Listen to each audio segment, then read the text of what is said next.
Praise Lord, जय मसीह की। मैं स्टैनली मैकवान, मेरे YouTube channel Hindi Gujarati Bible study में आपका स्वागत है। मेरे चैनल को आज अभी इसी वक्त आप सब्सक्राइब करो और परमेश्वर के ज्ञान में आप बढ़ते जाओ। प्रभु यीशु को आज से तकरीबन 2000 साल के करीब उनको क्रूस पर मार दिए गए। क्या प्रभु यीशु को एक ही बार क्रूस पर मार दिए गए या एक से ज़्यादा बार प्रभु यीशु को मार दिए गए?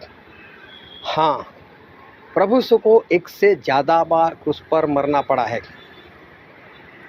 कब, कैसे, ये रहस्य जानने के लिए, ये भेद जानने के लिए मेरे साथ इस वीडियो में अंत तक बने रहो। प्रभु यीशु जब इस धरती पर आए तब प्रभु यीशु को मार दिया गया और मैं आज कहता हूँ कि प्रभु यीशु को एक से ज़्यादा बार मारा गया है। लेकिन उससे पहले, वो बताने से पहले मैं आपको ये बताना चाहता हूँ कि प्रभु यीशु को मार क्यों दिए गए, उसके पीछे कारण क्या था। तो उस ज़माने में फरीसी लोग थे जो बाइबल के ज्ञानी थे, जानकार थे, लोगों को सिखाते थे और कलीसिया में अगुवे बनकर बैठे थे।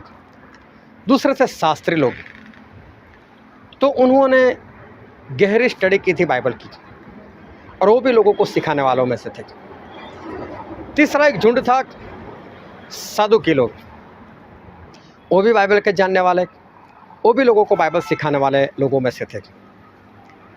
तो ये सारे लोग जो थे वो चर्च के अगुवे बनकर बैठे थे।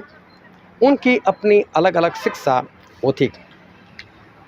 याजक लोग थे और उन्होंने उस वक्त की जो कलीसिया थी उनको ऐसा सिखाया था कि बाइबल में लिखा है कि माता पिता का सम्मान करो, लेकिन अगर आप जो माता पिता के ऊपर खर्च करते हो वो पैसा अगर हमको दान में दे दोगे तो फिर आप माता पिता का सम्मान ना करो, चलेगा, मत करना सम्मान। ऐसा उल्टा सिखाते थे। और जो बाइबल में नहीं लिखा था, ऐसी बहुत सारी आज्ञाएं वो लोग लेकर आ गए थे।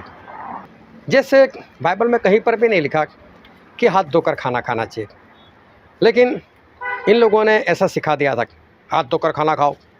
अभी इससे क्या लेना देना। तो इन लोगों ने ऐसी आज्ञा जो बाइबल में नहीं लिखी थी, ऐसे इन लोगों ने लोगों को सिखा दी थी और जो बाइबल में लिखा हुआ था उससे उल्टा उनको बंद कर दिया था। तो प्रभु यीशु जब आए तो वो तो समझो कि सुतार के घर में पैदा हुए थे। और प्रभु यीशु जब आए तो उन्होंने क्या किया, जो बाइबल की सही शिक्षा थी, जो सच्चाई थी, वो सिखाना उन्होंने शुरू किया। जब उन्होंने वो सिखाना शुरू किया तो साथ साथ में प्रभु यीशु के साथ चमत्कार थे, प्रभु यीशु के पास सामर्थ्य के काम थे। तो इसलिए लोग उनके पीछे ज़्यादा चलने लगे, लोग प्रभु यीशु के पीछे ज़्यादा आने लगे और लोग सच्चाई को सीखने लगे।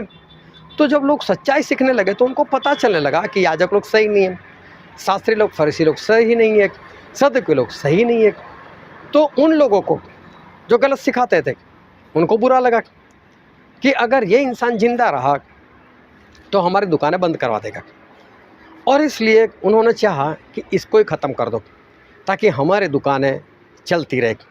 हाँ, जितने भी आज गलत प्रचारक है, गलत सिखाते, मैं उनकी कलीसिया, उनका चर्च ऐसा नहीं कहता, मैं तो उनको दुकानें कहता हूँ। वो उनका बिजनेस है, दान इकट्ठा करो, झूठा सिखाओ, लोगों को आकर्षित करो और अपना कारोबार बढ़ाते जाओ। तो उस वक्त की दुकानें जो थी वो समझो बंद हो जाती अगर प्रभु यीशु जिंदा रहते। तो चलो, प्रभु यीशु को तो मरना ही था, वो मरने के लिए आए थे और हमारे लिए जान तो उनको देनी थी, वो बात अलग से। लेकिन इन लोगों ने प्रभु यीशु को इसलिए मार दिए क्योंकि वो लोग, उन लोगों को पता चल गया कि हमारी दुकानें बंद हो जाएगी, क्योंकि ये किसी का मुंह नहीं रखता, किसी की शर्म नहीं रखता और सभी को सच्चाई सिखा रहा है। इसी कारण उन्होंने यीशु मसीह को मार दिया। और मालूम है यीशु मसीह को कैसे मारा उन लोगों ने? तड़पा तड़पा कर मारा। आज बहुत लोग ऐसा समझते हैं कि यीशु मसीह को 39 कोड़े मार दिए गए, लेकिन आप पूरा बाइबल पढ़ना और कहीं एक गिनती मिले तो मुझे भी बताना कि प्रभु यीशु ने 39 कोड़े खाए, ऐसा कहाँ पर लिखा है? इज़राइल लोगों में ऐसा कानून था, अगर किसी को कोड़े मारने की शिक्षा की जाए, दंड दिया जाए, तो जो कोड़े मारने वाला होता था उसको 40 कोड़े बरसाने होते थे। अगर गलती से उसने 41वां मार दिया तो क्या होता था, उसी को ये सज़ा होती थी, कब इसको ही मारो, इससे क्यों एक ज़्यादा मार दिया, मतलब इसको दुश्मनी थी इसलिए उससे ज़्यादा मार दिया, तो उसको 40 कोड़े मार दिए जाते थे। तो जो कोड़ा मारता था ना, वो डरता था इस बात से कहीं मुझसे गलती ना हो जाए, तो क्या करता था, 39 मारकर रुक जाता था। अगर गलती हुई होगी तो 40 हो जाएंगे, लेकिन 41 तो नहीं हो गए, दंड तो नहीं होगा। तो इजराइल में ऐसा कानून था। लेकिन प्रभु यीशु को किसने कोड़े मरवाए? पिलातुस ने मरवाए। और पिलातुस जो थे वो रोमी थे, और रोमी गवर्नमेंट ने प्रभु यीशु को यह दंड दिया था कि इनको कोड़े मारो। तो प्रभु यीशु को अनगिनत कोड़े मारे थे। और मालूम है कोड़े कैसे मारते थे प्रभु यीशु को? कि ये जो गर्दन होती थी, यहाँ गर्दन के ऊपर एक रस्सी डालकर वो गर्दन को बांध दिया जाता था, और ज़मीन में एक खंभा गाड़ दिया जाता था जो तकरीबन ज़्यादा से ज़्यादा 4 फुट की हाइट का होता था। 4 फुट मतलब समझ लो इतना। तो यहाँ टॉप के ऊपर तो रस्सी नहीं बांध दी जा सकती, तो उसको झुकाकर यहाँ पर, वहाँ पर नीचे झुकाकर 3.5 फुट पर इंसान की गर्दन बांध दी जाती थी। अब इंसान 5.5 से 6 फुट का होता है, अगर उसको 3-3.5 फुट के ऊपर बांध दी जाए उसकी गर्दन, तो कैसे ऐसे झुक जाएगा। ऐसे झुकाकर उसको बांधकर फिर उनके ऊपर कोड़े मारते थे, और प्रभु यीशु को ऐसे अनगिनत कोड़े मारे। और साथ में जो इजराइल के लोग कोड़े बनाते थे, तो कोड़े में ऐसा होता था, इतनी लकड़ी होती थी और गोल लकड़ी होती थी, उसके आगे गोलाई के ऊपर चमड़े की 3 रस्सी बांध देते थे, और 3 रस्सी को जैसे बहन लोग जो चोटी बनाते ना, ऐसे चोटी बना देते थे, और वो कोड़े मारते थे। तो 39 कोड़ों में ज़्यादा से ज़्यादा सूजन आती थी, उससे ज़्यादा कुछ नहीं होता था।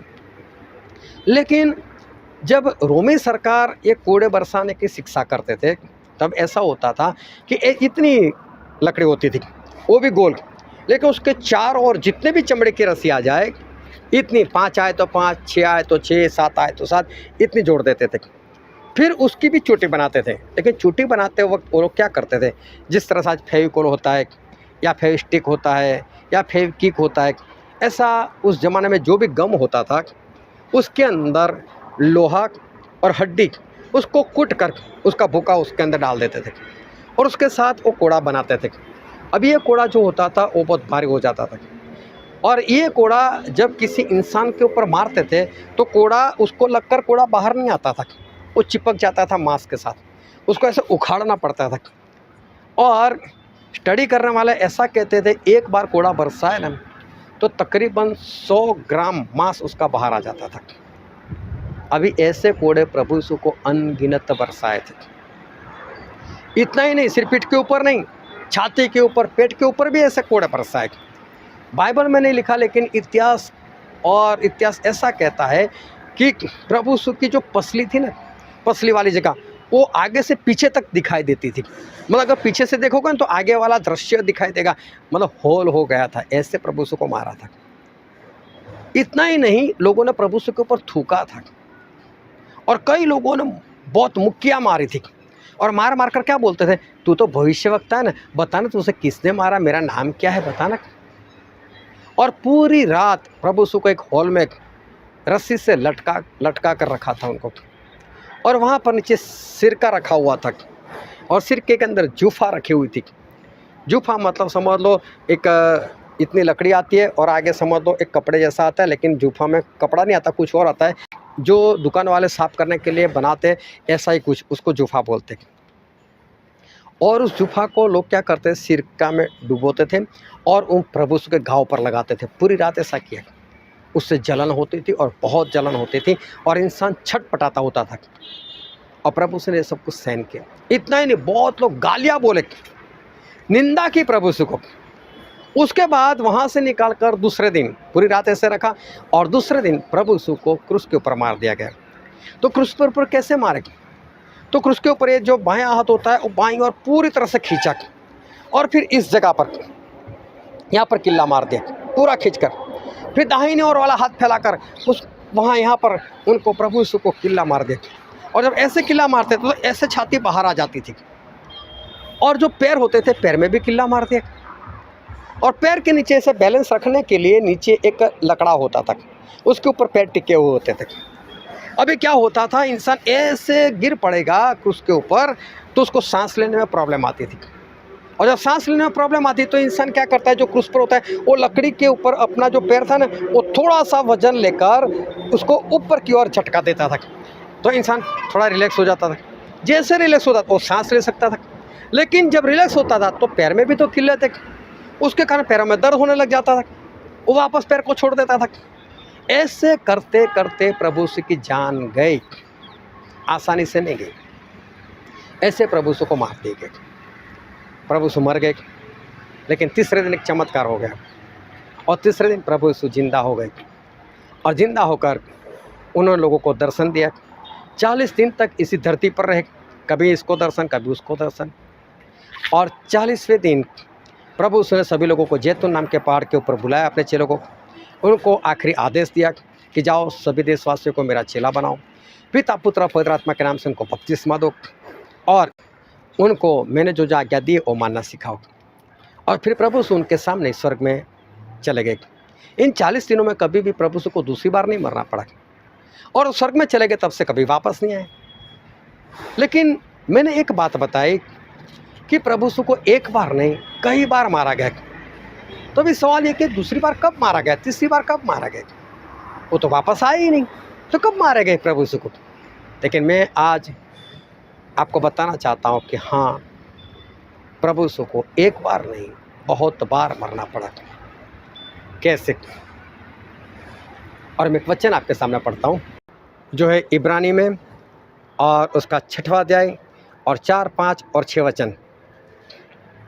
क्योंकि जिन्होंने एक बार ज्योति पाई है, जो स्वर्गीय वरदान का स्वाद चख चुके हैं और पवित्र आत्मा के भागी हो गए और परमेश्वर के उत्तम वचन का और आने वाले युग की सामर्थ्यों का स्वाद चख चुके हैं, यदि वे भटक जाए तो उन्हें मन फिराव के लिए फिर नया बनाना अनहोना है, क्योंकि वे परमेश्वर के पुत्र को मतलब प्रभु यीशु को अपने लिए फिर क्रूस पर चढ़ाते हैं और प्रकट में उस पर कलंक लगाते हैं। देखो यहाँ पर स्पष्ट हमने पढ़ा, जो इंसान जिससे पश्चाताप किया, अपना मन फिराया, परमेश्वर के साथ जुड़ गया, परमेश्वर के वचनों का अनुभव किया, पवित्र आत्मा का सेवा की हुआ और उसके बाद अगर वो वापस पाप करे, वो भटक जाए, तो वो अपने लिए फिर से प्रभु यीशु को क्रूस पर चढ़ाता है और फिर से प्रभु यीशु का अपमान करता है, ठट्ठा करता है। मैं जो थोड़ा सा डिटेल में बताया कि प्रभु यीशु को कैसे मार दिया गया, मालूम है? वो तो रोमी सरकार थी, याजक लोग थे, फरीसी लोग थे, अविश्वासी लोग थे, इजराइल के भटके हुए लोग थे, ये सभी ने मिलकर प्रभु यीशु को मारा।